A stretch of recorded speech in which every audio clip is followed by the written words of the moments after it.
Hello বন্ধুরা, আসসালামু আলাইকুম। আজকে আবার হাঁস পাটি চলছে। হাঁসটা আমি জব করে দেই, দেওয়ার পরে ছোট ভাই মুন্না এবং ফয়সাল খুব যত্ন সহকারে ছুলায়, খুবই যত্ন সহকারে চুলাচ্ছে। তারপরে আজকে কাজের প্রেশার নাই, যার কারণে সবাই এই যে বাইরে বসে রোদ পোহাচ্ছে এবং কালকের জন্য মিশ্র সার গুলা সব মিশাচ্ছে। আর এদিকে ছুটির ব্যস্ততার কাটাতে জামা কাপড় ধুয়ে দিচ্ছে খালা পানি গরম দেওয়ার পর। এইভাবে যে বসে সকল হিসাব নিকাশ করা হচ্ছে। আমি একটু এই কুয়াশার ভিউটিও করে নিলাম, একটু ভিডিও করে নিলাম। দেখুন চারপাশ কি পরিমাণ কুয়াশায় আচ্ছন্ন। সূর্য উঠেছে আজকে 2 দিন পরে। তো পরে ফয়সাল হাঁস দুটো নিয়ে মজা করছিল, ওর দেখে দেখে আমারও একটু ইচ্ছা করলো, আমিও একটু মজা করলাম হাঁস নিয়ে। হাঁস দুটো অনেক ওজন ছিল। এরপরে হাঁসগুলো গরম পানিতে মুন্না ভিজাচ্ছে পশমগুলো ভালো করে পরিষ্কার করার জন্য। তারপরে যে কাটা শুরু, দেখেন কতগুলো ডিম বের হয়েছে হাঁস থেকে, প্রচুর ডিম হয়েছে হাঁসের পেটে, আজকে ডিম ছিল অনেক। এবং তারপরে আবার সেখান থেকে গিয়ে বসে সবার সাথে একটু আড্ডা দিচ্ছিলাম, মজা করছিলাম, কথা বলতেছিলাম, প্রয়োজনীয় কাজের বিষয়ে অনেক আলাপ আলোচনা হচ্ছিল সিনিয়র ভাইদের সাথে। তারপরে মাংসগুলো আবার কাটা দেখলাম, একদম ফাইনালি কাটা শেষ। এরপরে ধুয়ে রান্না চড়িয়ে দিবে আমাদের বাবুল মামা। আজকে হচ্ছে আমাদের শেফ, উনি অনেক ভালো রান্না করে। অলরেডি এই যে গরম মশলা, বিভিন্ন মশলা সে একসাথে করে এই যে ধুয়ে নিল, ধুয়ে সে একসাথে করে সবগুলো মাখাবে।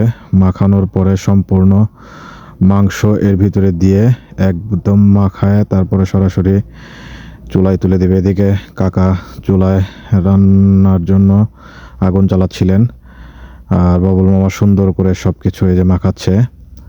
ঠিক আছে, সে কিন্তু অনেক ভালো রাঁধুনি, সে সকল বিষয়ে ভালো রান্না করে।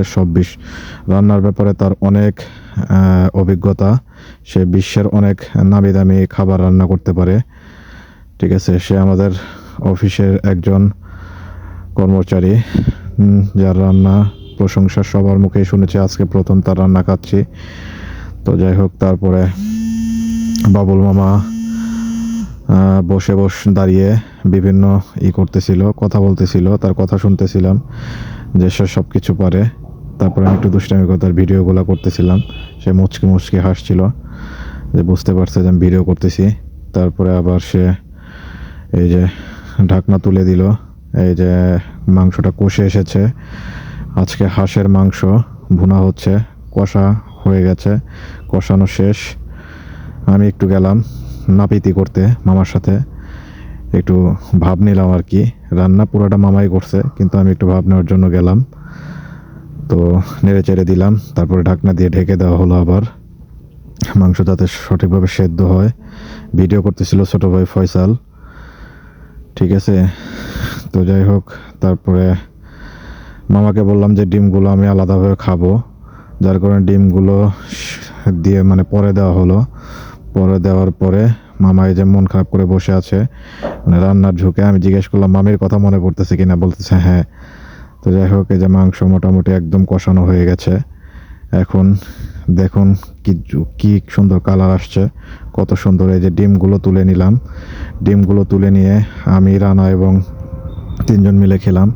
তারপরে প্রপারলিভাবে রান্না হওয়ার পরে এই যে দেখুন ভাত খোলা মাঠে টেবিলে বসে সবাই দেখেন কি তৃপ্তি সহকারে খাচ্ছে।